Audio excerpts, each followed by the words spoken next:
Hey, good morning, good afternoon, good evening. Scott Luton and Greg White with you here on Supply Chain Now. Welcome to today's live stream. Greg, how are we doing today? Live, very live. Yes, I can't think of anywhere else I would rather be than right here, right now. That is Right? high praise.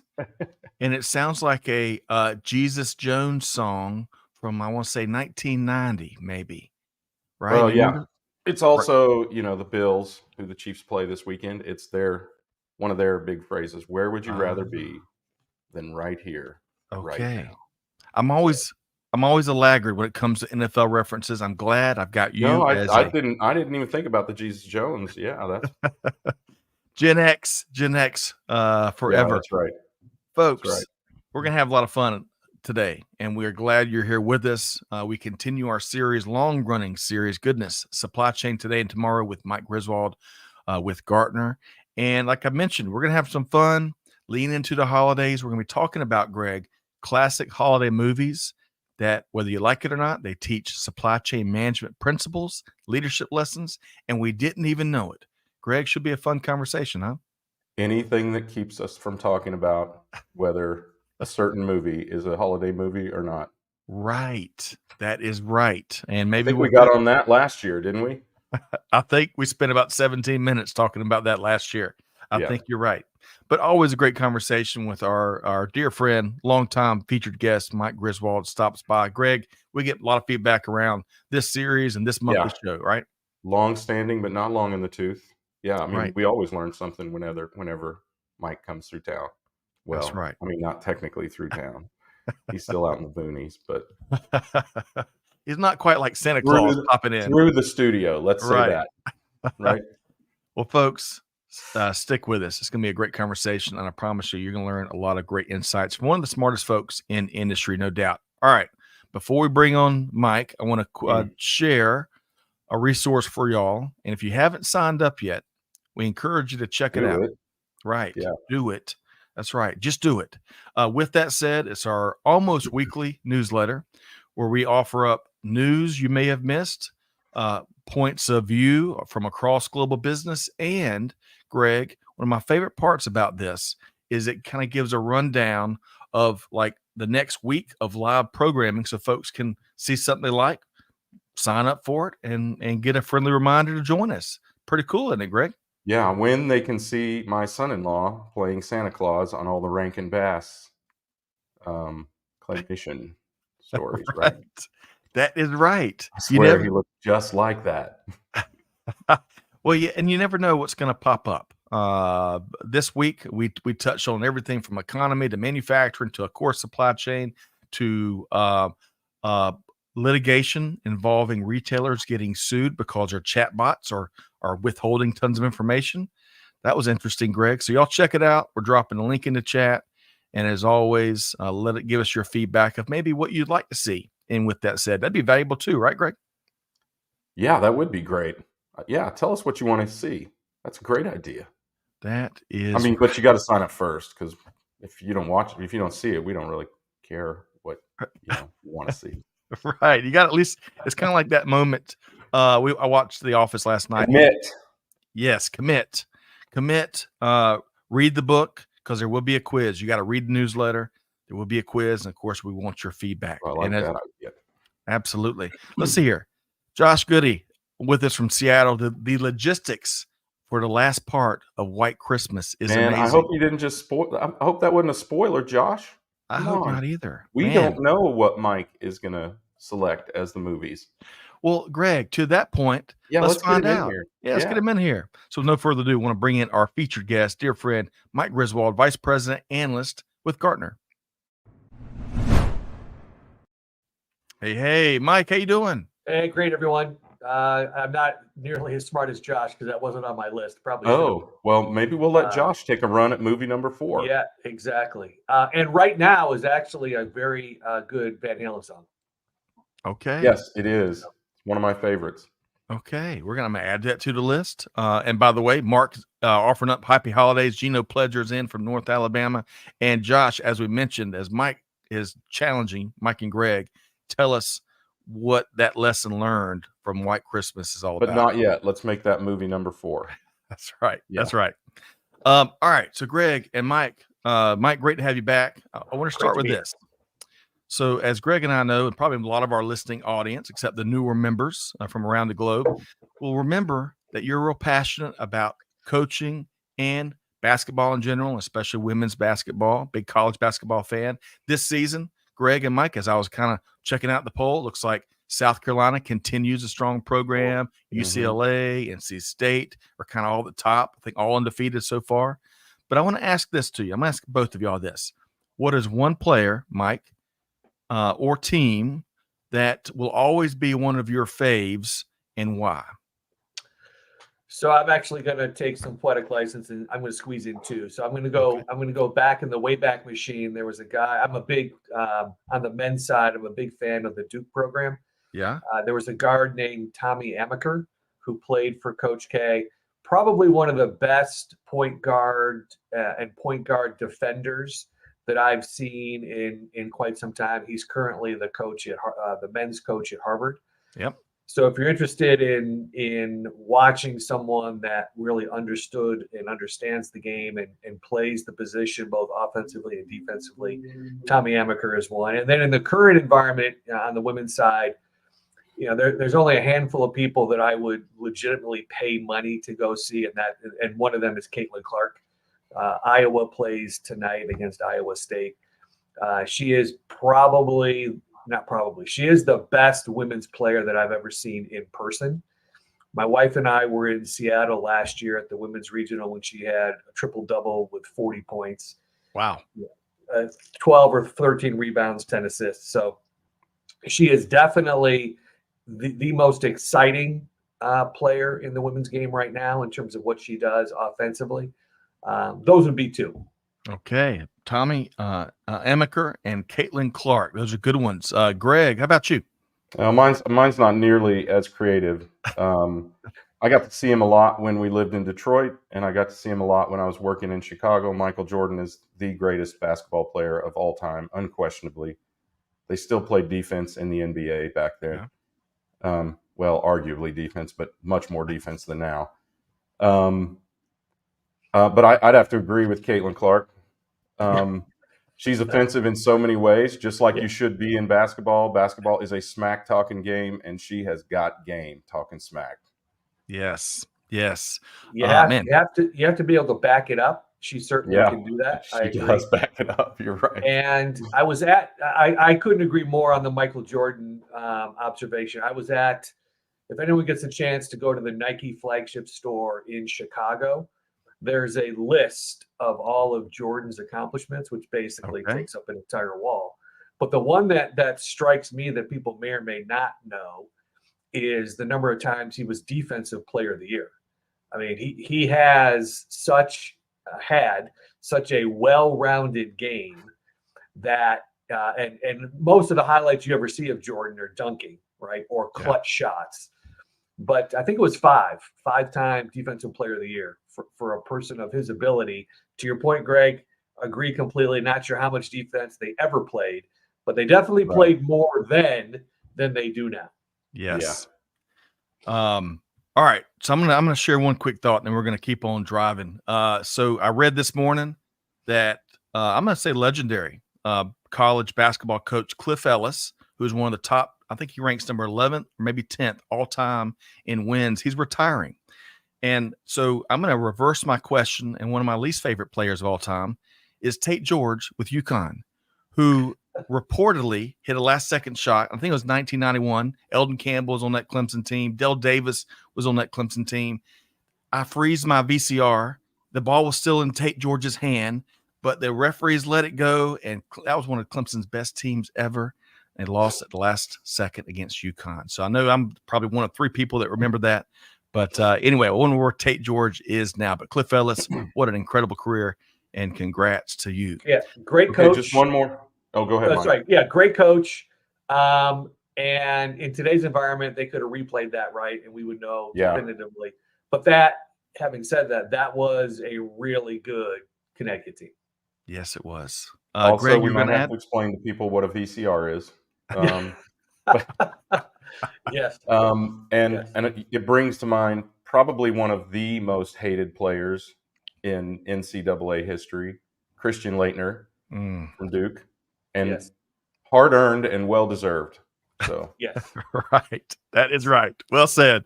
And Josh may be a Huskies fan. We'll see.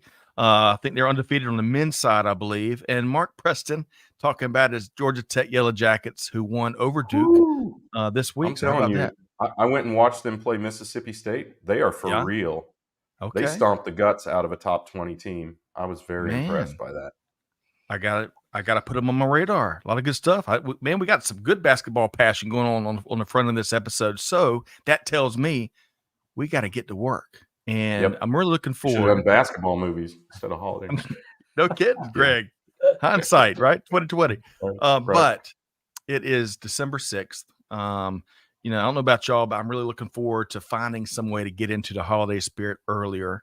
I like this phrase, Hanukkah PTK starts every day. tomorrow. That's right. So That's right. Hanukkah starts tomorrow. So, Well, the holidays out the will be menorah. here. That's right. That is right. So to that point, Greg and Mike, what we want to walk through is we're going to take a deep. So Mike mentioned the Wayback Machine. That reminded me of the George Michael sports machine back in the day. I think he had a Wayback Machine on that program that ran forever. So we're going to go back in the Wayback Machine. We're going to pick 3 movies, holiday movies that teach us supply chain management, leadership, lessons learned, you name it. Mike's going to share 3. We're going to get Greg's take. We're going to get y'all's take. So y'all be thinking about movies that you can find a business lesson in. So Mike, with all of that said, let's start with your first movie. Yeah, we're going to go from kind of semi-serious to funny. So we'll get the semi-serious out of the way. And that's actually the Charlie Brown Christmas special. And the reason I picked that is as I reflect on that, right, the main message is, what's the true meaning of Christmas, right? At the end of the day, you've got that scene with Linus at this, on stage telling Charlie Brown, this is what the true meaning of Christmas is. And I think, Charlie Brown's perspective early was getting caught up in all the glitz and glamour of kind of a manufactured Christmas. And I think it's easy for us in the supply chain to fall trapped to what are the bright, shiny objects? What are the new kind of things that are being thrown at us or the new things that we're being asked to explore? And it's very easy for us to lose sight of what is the true purpose of our supply chain. Why do we as an organization have a supply chain? And if I think about our research around supply chain segmentation, and we think about supply chains trying to manage that balance between, speed, service, and cost, right? It's really around what's the core mission of our supply chain? Why do we have one? And how do we not get distracted by all the things that can distract us, whether it's technology, whether it's the problem of the day, whether it's something larger, maybe it's COVID, whatever it could be. It's how really good organizations recognize why they have a supply chain and they stay really focused on those elements. I think of our supply chain top 25 companies. One of the reasons you see the perennials in there, the masters, the companies that are in the top, 7 or 8 are pretty consistently there. It's because they're able to do that. They're able to focus on, this is what we're really good at. We're not going to get distracted. This is our supply chain mission. And we know the true meaning of our supply chain. So that was my first example. All right, so I love that. So, Greg, I'm gonna get your take. That was he referenced the Charlie Brown Christmas from 1965. What quite a classic. Greg, your thoughts there? Wow, that was not an angle I was expecting. I thought it was going to be like examples, but yes, of course. Why? Yeah, what is the true meaning of supply chain? Right? That is wow, man, dude, that is way too philosophical. I was not ready for that. But I agree. I think that, that's the important thing is to know the job. What is the goal? What are the desired outcomes? That sort of thing. And to stick to that.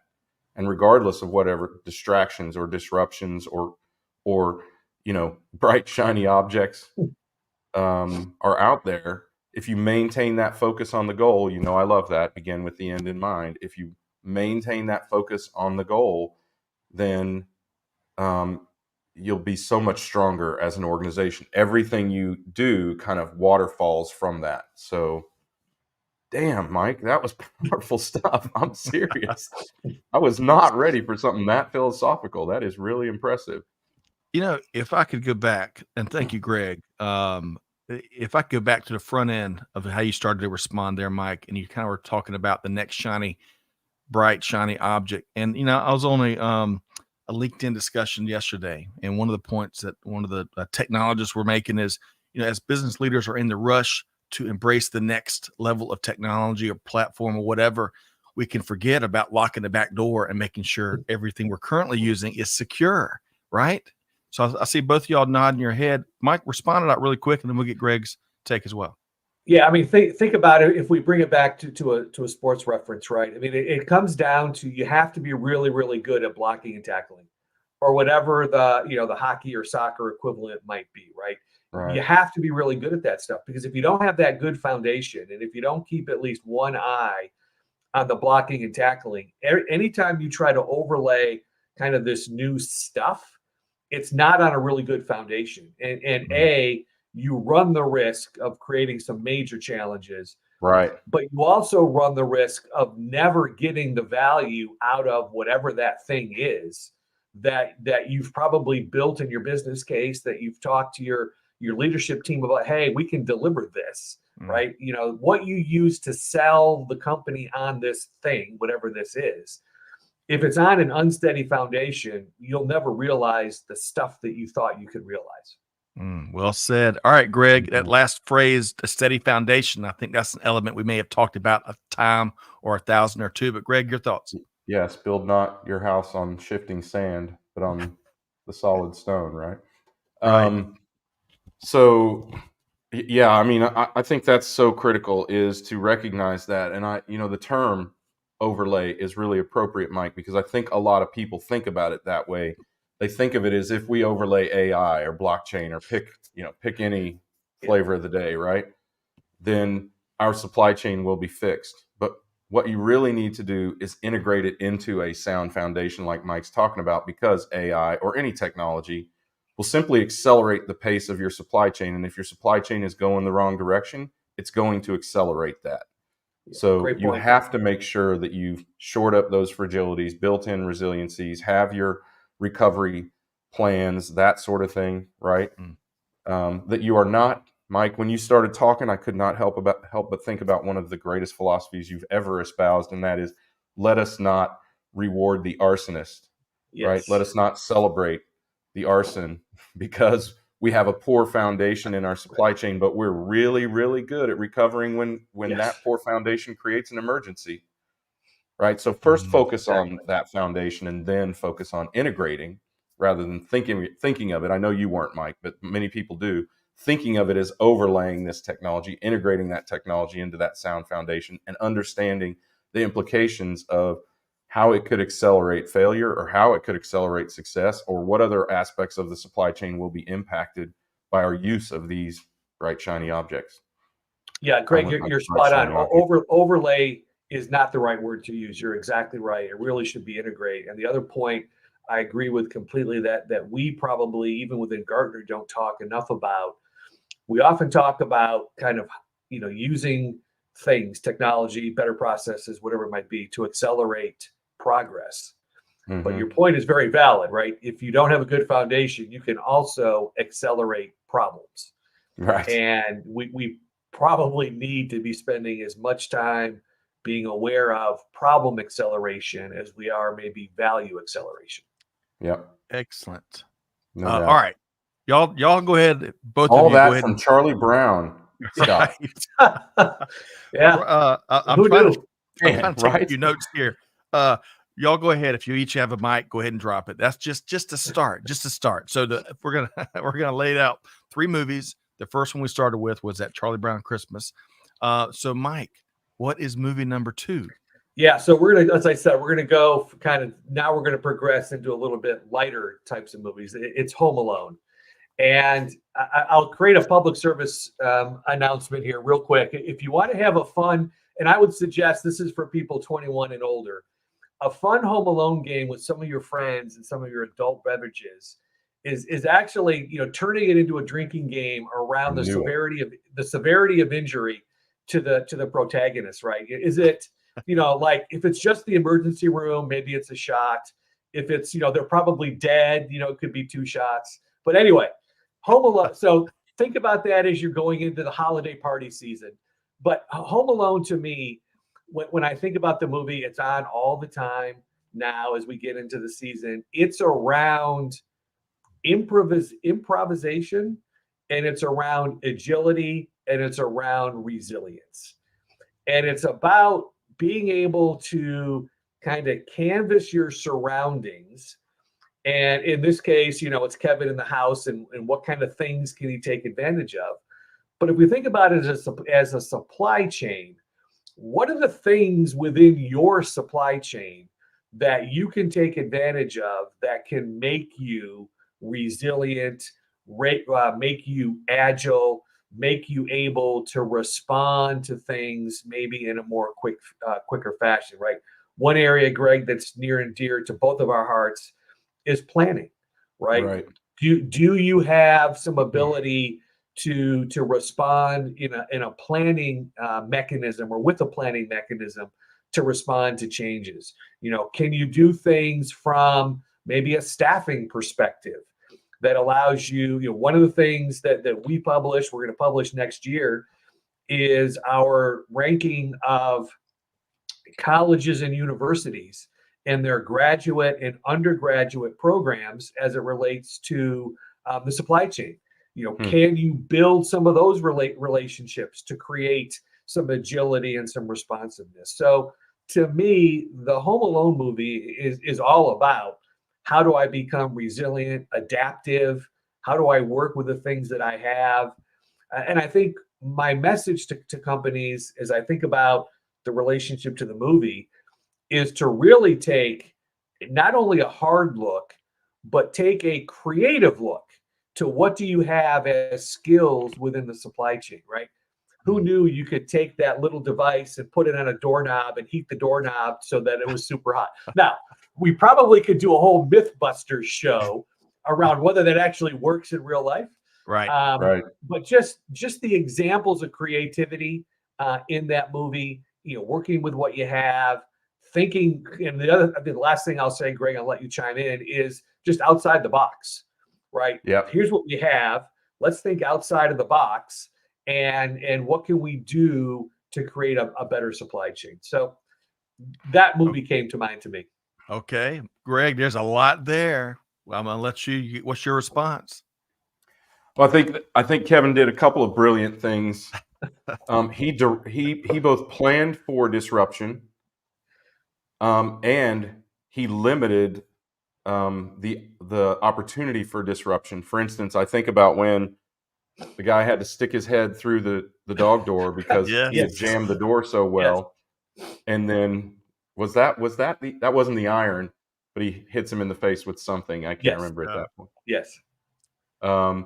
So BB first gun. of all, he knew that disruption would come, right? And he planned for it. And secondly, he limited the opportunity for that by going, okay, if we shore up this door, then there's only this tiny little dog door where disruption can get through. So if you think about those things, right? If you do sort of a preemptive strike on what could go wrong, or I think more importantly, not just what could go wrong, but if something goes wrong, where is our weakest point? Right? Where is our most fragile aspect of our supply chain, and how do we shore that up to minimize the impact of any disruption? I think one of the ways that we get misguided in supply chain is we try to think of what could happen. Right? What could happen? Could another global pandemic happen? Maybe. Right? But rather than worry about the exact thing that's going to happen, we should focus on the impact on our supply chain that a major disruption could have, right? Where are our weakest points? Focus on those, shore them up, and then slowly and surely eliminate the opportunity for any kind of disruption to really harm the effectiveness of our supply chain. Well, Mike, go ahead. I think, Greg, you're the other thing I'm thinking as you're saying that, and also I think everyone, probably not everyone, but most people know I also have a fascination and an interest in military history. There's also, I think, a military history aspect to this in terms of funneling people, to areas where you want the enemy to go. Right. Kevin did a great job. I'm envisioning the scene on the stairs with the paint cans. Me too. Right? He funneled people to his strengths. Right. If I think about it from a supply chain perspective, how do you handle disruption, which I think is a great theme that you brought out, Greg? How do you funnel disruption into the areas where you're strong? In this case, funneling the two of them, the wet bandits, funneling them to the stairs. And it's interesting if I loosely tie in Home Alone 2, right? Not only did Kevin adapt the paint can, he advanced the paint can, even though they knew what was coming as they tried to come up the stairs. Kevin adapted. So there's elements of being able to adapt as well. Yes. Okay, man, I have forgotten some parts of these movies, and both of y'all are just nailing it. I would just add to Home Alone 2, his interactions with the bellhops and like the butler. Yeah. Oh man, that is classic comedy. Comedy. Hey, one other thing to pull out. So again, Home Alone came out in 1990. ChatGPT ranks that as the number 2 all-time popular holiday movies for whatever that's worth. Behind Die Hard? No, I thought we weren't going to mention that. You're breaking the rules. He said behind Die Hard. Yeah. So he mentioned. I knew we were going to go there. I knew we were going to go there, Mike. I almost did it earlier. Last year we spent 27 minutes, I think, debating whether that was a holiday movie or not. But anyway, that college list, y'all been publishing for a while. So if I think Arkansas has landed top of that list often. Great program. Any of our listeners out there, great program there. And since Mark Preston's there, Georgia Tech has been in that top 25. My hunch, Greg, and maybe Mike, is I bet UGA, who's been making big strides with their supply chain program, I bet they eventually hit the list real soon, Greg, right? You think? Yeah. I can't speculate on that. I don't know the rating methodology, but they're pretty nascent. It would be a big leap for them to get there, but wait, are we saying Tech is not on it? No, Tech is on it. Georgia Tech has been on it for quite some time. Yeah. Okay. Yeah. That Tech should definitely be near the top. At the risk of piling on, Florida State will probably not be on the list. Okay. Oh man. And just like that, Florida demographics just fall off the cliff. Well, Kidding aside, I love they don't have a tough enough schedule.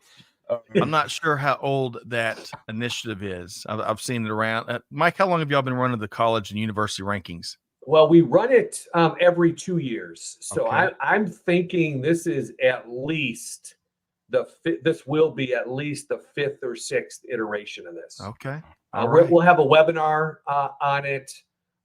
We were doing the reveal at our symposium event, but the timing just isn't going to line up this year. So around the 3rd week in June, we'll publish the list for both graduate and undergraduate, as well as a big webinar. So, and obviously, I mean, if collectively people think that topic is worthy, I'm happy to talk about it in one of these sessions, maybe in June or July after it comes out. But to Greg's earlier comment, we'll let kind of the voice of the customer, let us know, or if you guys are interested, I'm happy to talk more about that.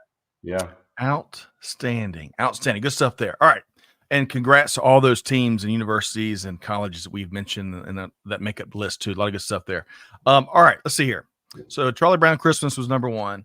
Home Alone and Home Alone 2, I would add, were number 2. So Mike, what is number 3? Yeah. Well, no movie list would not be complete without the Griswold family Christmas. So number 3. And yes, I get asked about this all the time. Okay.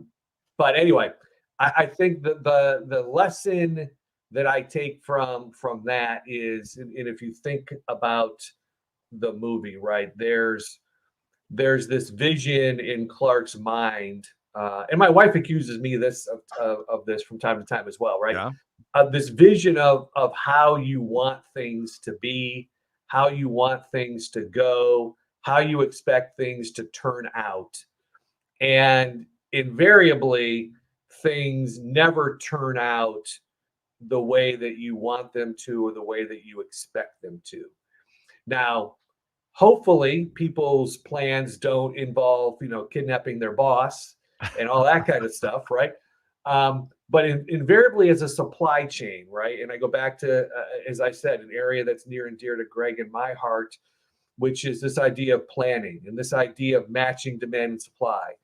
And we come in on a Monday and we've got this great idea of how the demand and supply are going to flow perfectly across the week or the month or the quarter. And we all know we come in on Monday and none of that is going to happen, right? We've got, we wake up and there's, ships stuck in the Suez Canal. We wake up and there's problems at our ports. And I think the lesson from that movie in some small way is recognizing that the best laid plans of mice and men, it rarely plays out that way. So you need to be thinking about contingencies and alternatives. And I think the other message I take from the movie is at some point, right, you have to embrace what's happened, right? And you can't fight and worry about what's happened. It's like, what are we going to do next?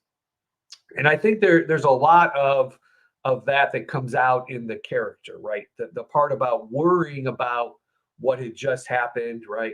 What's going to happen potentially next, and maybe not enough of kind of embracing the moment and what are we going to do right now? So that was my third movie. I love that, Greg. And I love for folks that if it's your first time, Mike was talking about Mike Griswold and Christmas Vacation. He gets that question all the time. Any relation there? So, Greg, weigh in on Christmas Vacation. Well, first things, I do need the answer, Mike. Is there any relation? I'm just kidding. Nah, I wish. Yeah. Was that based on your family's Christmases in any way? No, I doubt it. Yeah, I think that is such a great example of utter and complete chaos, and how both not to promote it. For instance, don't cover your entire house in lights. Don't invite Uncle Eddie or even allow him to know where you live so that he shows up unexpectedly. Those sorts of things. Don't fry the cat. Various things like that. But I think that the point, Mike, that you made around I wouldn't say embracing, but not necessarily fighting the chaos, but starting to deal with it and ceasing to feel guilty or point fingers or wonder why it happened, but instead to get to the work of getting it fixed and recognize that's the most important thing, at least in this moment, and then go back and evaluate both the good and the bad of that and how to embrace it after the fact, right? And find some goodness in your recovery or teamwork, or, if you think about that movie, right? The teamwork or the lessons learned shortly after the fact, and then figure out how to solve that going forward, which is don't have another National Lampoon Christmas sequel. So, right? I mean, seriously, just don't let it happen again. Right. I think there's also, as I kind of think towards the end of the movie, right? I think, and there's the revelation from the boss. There is a subtle message in there around just how you treat people, right? And the importance of people in the supply chain and in your organization. And, hopefully, someone's not getting a jelly of the month, like as kind of their year-end present. But there's some very, I think, poignant dialogue from the boss, kind of self-reflecting on, putting people ahead of he should have put people ahead of costs, right? Cost savings may look good at the bottom line, but at what expense? And I think my positive takeaway is that as I reflect on kind of, the part of the team that I have talks about supply chain talent, there is, I think, a lot more acknowledgement of the role of people in successful supply chains. And how do we recognize that? How do we create better places to work? How do we create more, diverse and inclusive work environments? So I think that maybe maybe a tangential message out of that movie is you have to put people first. Yes. Yeah. I think we saw that kind of. I think we were forced to see that during the pandemic. I think leading organizations, took that cue and are running with it. Yeah. I think organizations that are trying to revert are going to pay a price in people, quite frankly. So I think that maybe is the second element in the movie that I hadn't initially thought of, Greg, until you started talking about this idea of disruption. So put people first, except Cousin Eddie. I think we can all Yes. agree It's funny you there. said that's exactly what I'm sure that went through everyone's head, right? Yes. Yes. Well, this has been a ton of fun. I really wish we could do a top 10. And by the way, Christmas Vacation was number 6 on ranked Chat GPT of the top 50 most popular holiday movies. So for What that's is worth, one? It's a Wonderful Life, It which has came to out in be. 1946 for that one. National, and by the way, Christmas Vacation 1989. In case you're at a bar drinking a beer and you need a factoid. All right. So we're going to go a little bit longer, but Josh Goody, here's your chance. You mentioned the logistics at the end of White Christmas. Hey, share. Tell us a cool takeaway, whether it's fun or serious. Let us know. All right. Yeah. So Greg and Mike, always a pleasure, Mike. Love these monthly sessions. And one of my favorite questions that we've been asking you, probably for most of this year, is you've got your finger on the pulse. You're talking with business leaders around the world. Whether they're in the Gartner top 25 and high performing supply chains or groups that are trying to get better, right? So I bet you're going to write a series of books whenever you can, based on these little sidebar private conversations and gosh, the stories that you may be privy to. So with all of that said, what's one eureka moment you had from one of your private sidebar conversations in the last month or so? Yeah, I think it's the recognition, and it kind of dovetails, excuse me, with a little bit of what we talked today about, which is the shiny objects, and what I talked, I think, last month about, which is kind of this evolution of how people are thinking about generative AI, right? Moving from what is it to how do I use it. The evolution that I'm hearing now is around the intersection of people and skills and generative AI.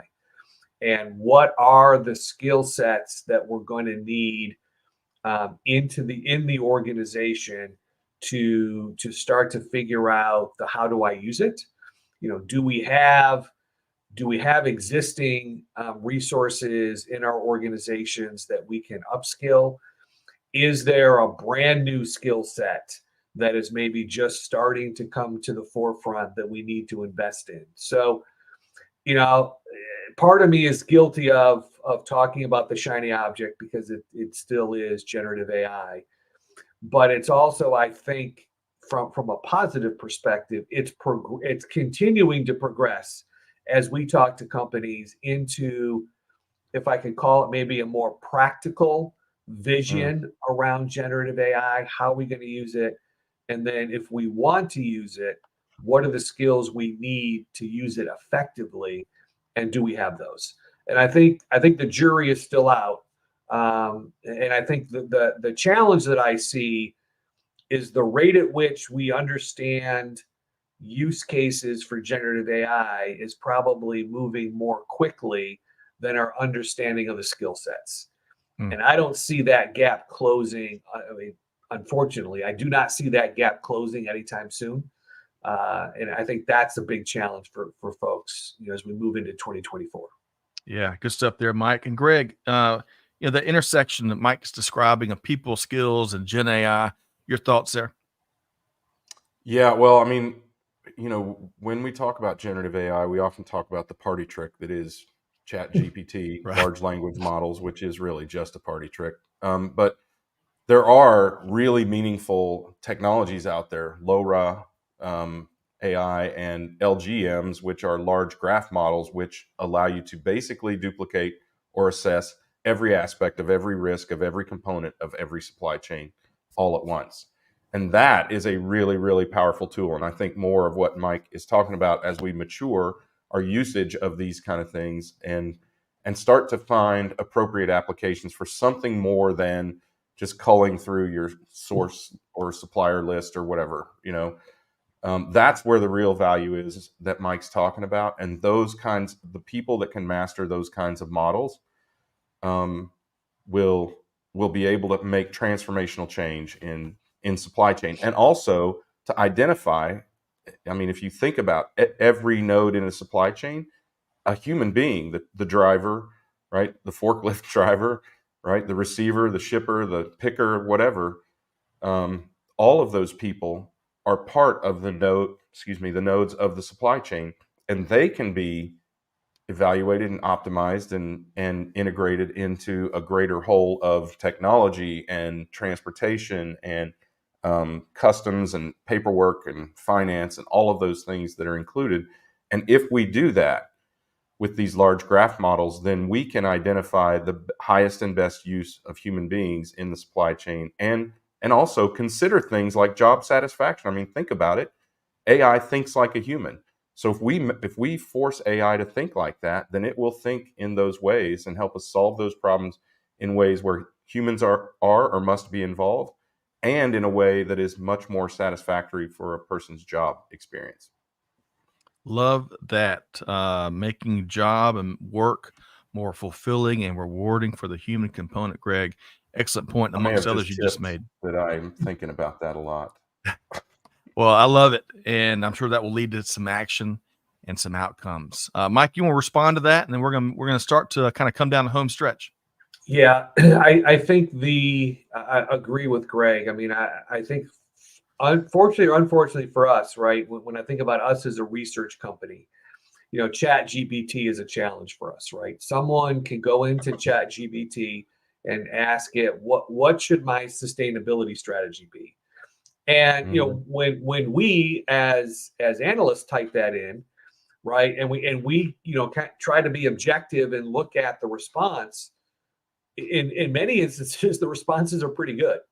So for us as a research company, I think in general for organizations, it's what's the value add can you provide to the parlor train, right? What can you bring examples? Can you bring other best practices? So as organizations wrestle with this idea of generative AI, it does come back to, Greg, you said it very well. It does come back to the human experience, right? And we've been writing a lot about this idea of using kind of artificial intelligence. If I use that as the umbrella, how do you use that as an augmentation strategy, not a replacement strategy?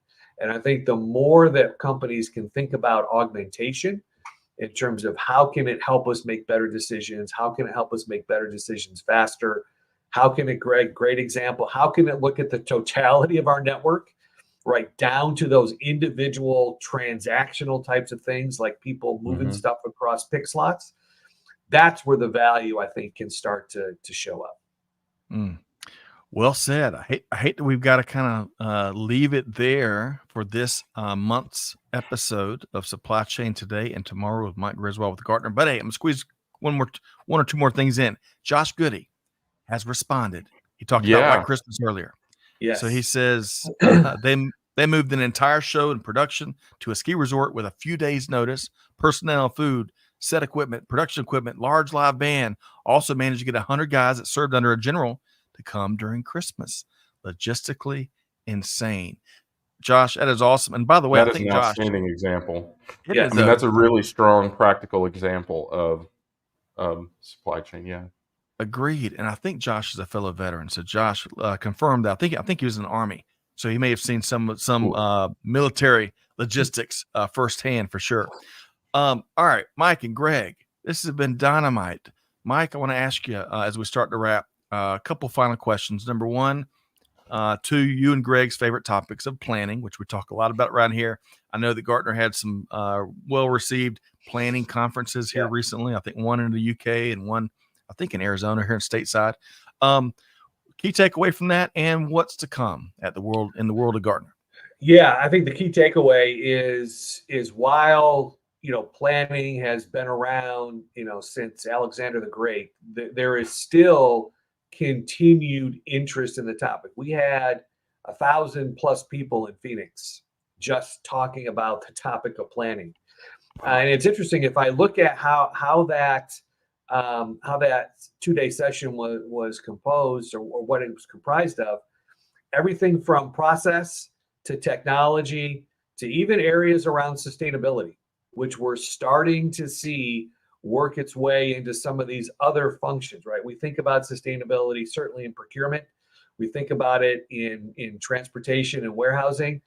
We're now starting to see people, and we're seeing technology providers think about sustainability in their planning technology in terms of how do we bring sustainability in. So we had a great, from a Gartner perspective, we had a great event season. Our 2 big supply chain events, our 2 planning events. We are now going to try to rest and relax and get ready for May and June of next year with 2 supply chain, our big symposium events, May and June, in Orlando and Barcelona again. And then we'll have at least 2 planning summits. And I say at least because, there's talk of potentially a manufacturing or a logistics or a procurement summit. That's still TBD by our events team. But we'll be in London again. And then for those that like to ski, we will be in Denver in early December for the planning summit, which doesn't work for, I can't take my clubs. That does not work for me. And I am not a skier. But for those that do ski, I'm guessing December in Colorado, probably worst places to be if you like to ski. Unquestionably. Well, it sounds like a wonderful upcoming year, and looking back, a successful year of events and good information facilitation, networking, you name it, this past year. So, Mike, I appreciate that. Last question, Greg, as we try to connect people around here, how can folks connect with you and the Gartner team, Mike? LinkedIn, email, mike.griswold, gartner.com. Go to the Gartner website. If you're interested in any research, you can always ping me in LinkedIn and I can point you in the right direction. But appreciate anyone that's been joining us this year that made it to any of our events. Really appreciate the support and obviously appreciate the time that you give us to do this once a month. And Greg and Scott and Amanda and Catherine, appreciate all the help that you've given me over the year. It's been fantastic. That is, Thanks, wow. Mike. Greg, that's pretty cool, right? Yeah. Great to hear. Yeah. Well, Mike Griswold, we're looking forward to another big year of programming and one of our longest and most popular series here at Supply Chain Now. Big thanks, Mike Griswold, Vice President Analyst with Gartner. We'll see you soon. Excellent. Thank you, everybody. Take care. All right, Greg, that was a great session. Great session. So this is going to be probably the toughest question of the session, toughest question of the hour, because I'm going to ask you for one of your patented but singular key takeaways from this hour here today. So, Greg, your thoughts? It is rare that anyone says anything so funny as anybody who watches us know. So funny on the show that I actually snort. Laugh so hard that I snort. And so poignant. I mean, honestly, so well thought out what Mike thought about. And I think to me, the thing that struck me immediately was how deeply philosophical. I mean, we know who Mike is, right? He's an outstanding and experienced practitioner. He's a top level analyst. Everybody wants to know Mike. We know him. But everybody wants to know Mike. And he's so legitimately skilled because he's a practitioner. He's had the experience. He's been there. He's done it. And now he's helping people do it so much better in their own businesses and find solutions for their businesses. So we know all of that about Mike. I just want to reiterate it for anybody who's new here. But just how deeply philosophical he was in thinking about that even surprised me. And I've known Mike for longer than you have. So, oh yeah. And just the thought that he put into that and the way that he kind of broke down the whole Charlie Brown Christmas thing and then all of the other movies as well. But that one in particular of what is the true meaning of supply chain? I think that is so poignant, and it is so impactful, and it is truly a guiding light for all of us every single day. What is the true meaning of supply chain? What is the true purpose, let's say, of supply chain, right? And it's with that singular thought that we can all be better in our jobs and for our companies and for our constituencies, our customers, trading partners, the world, whatever. But when you recognize that highest purpose, that North Star, and you work back from there into everything you do, you cannot go wrong. You just can't. You just have to remind yourself every day, what is the true purpose of supply chain? Well said. Poetic indeed, Greg White. Great session here today. And as we're starting to wrap here, folks, we had a little fun today, but we walked away. If you're like me, I've got about 17 pages of notes here. Hopefully, it helped you get into the holiday spirit. And on that, what we need to start adding in, as we get into throughout December, happy Hanukkah, Merry Christmas, happy holidays, all of that from our team, Goodwill, to all of you out there listening. And there's a lot of new listeners out there, a lot of new viewers, which we are very appreciative of. But here's a challenge. If you're new, here's a challenge. If you've been with us a while, here's a challenge. You know it. Greg and Mike dropped a lot of knowledge here today. Pick one thing, just one thing, and take it into tomorrow on the job or this afternoon on the job. Share it with your team members. Put it into action. Deeds, not words. And that's the name of the game, right? And on that note, on behalf of our entire team here, Scott Luton and Greg White, challenging you to do good, to give forward, and to be the change. And we'll see you next time right back here at Supply Chain Now. Thanks, everybody.